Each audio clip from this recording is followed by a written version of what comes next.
For any stage performer, making it to Broadway is the ultimate goal. Well, one star reached his dream, gave it up, and got it back again.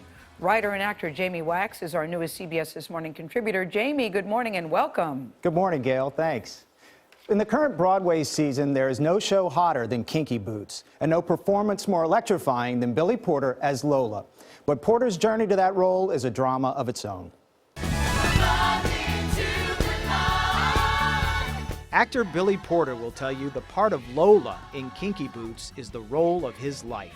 This particular character, this particular human being, and how it's resonating, it's mind-blowing. Cyndi Lauper is the show's composer and lyricist. I knew that Billy Porter was Lola.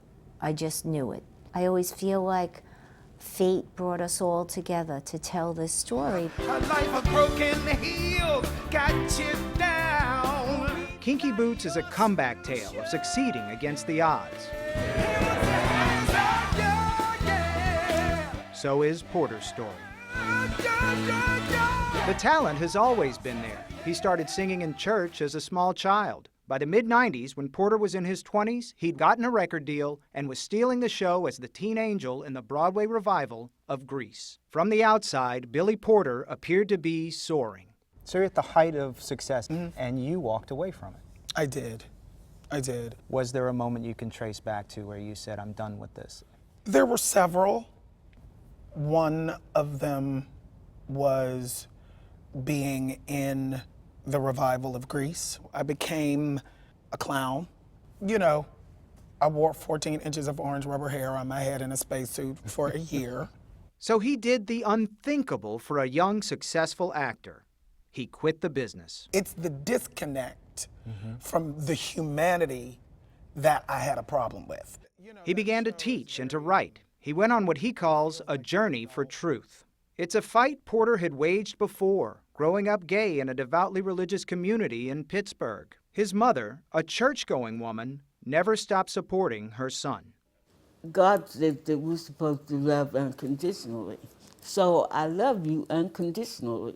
The support and love of Porter's mother and sister never failed, even during the difficult years when it seemed certain that all of his success was in the past. What were your lowest times that really tested your faith? I had to file bankruptcy. And that really, really weighed on my spirit.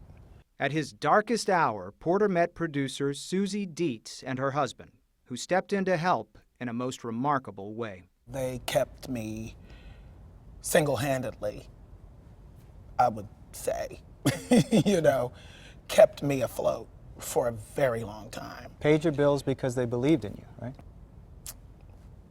Yes. It's got to be very humbling to have that kind of support. Yeah. What does that do to you now when you look back on that time?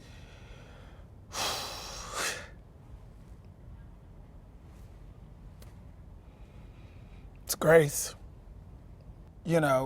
God has plans for you and dreams for you that you can't ever imagine having for yourself. Enter Kinky Boots, and that role he seemed destined to play. 13 years after he left Broadway, Billy Porter was back. Billy Porter, Kinky Boots. And this past June, Billy Porter reached the top, winning the Tony for Best Lead Actor in a Musical, giving him the opportunity to thank Susie Dietz and especially his mother. Your willingness to embrace that which you don't understand with unconditional love is a template that the world could benefit from employing. 13 years away. You come back, you land the role of a lifetime, you win the Tony Award. Is there a moment where you took a breath and said, it's okay? I'm not really good at breath. I'm learning. I'm a work in progress, as it were. So I would say I am working towards breathing, yes. And guys, just to put this in perspective for you, Kinky Boots is Billy Porter's 5th Broadway show, but his first one in 13 years. That's how long he was away. It's incredible to find this role, which has been so popular. And it shows you how one person can make a difference, having somebody there who cares about you. Absolutely. The other thing is you wonder how many other really talented people can't work or frustrated or. I think that was the sense, was that his career was guiding him as opposed to vice versa. And, you know, there are echoes of Dave Chappelle's walkout on the business there. Yeah, but it just shows you He's that also Susie trying to saw come back. something in him that he didn't see in himself. That's right. And 13 years later, here he is. It's great. And he's good in it, too. He's It's a great show. fantastic. It's fantastic. Jamie, thank you so much and welcome.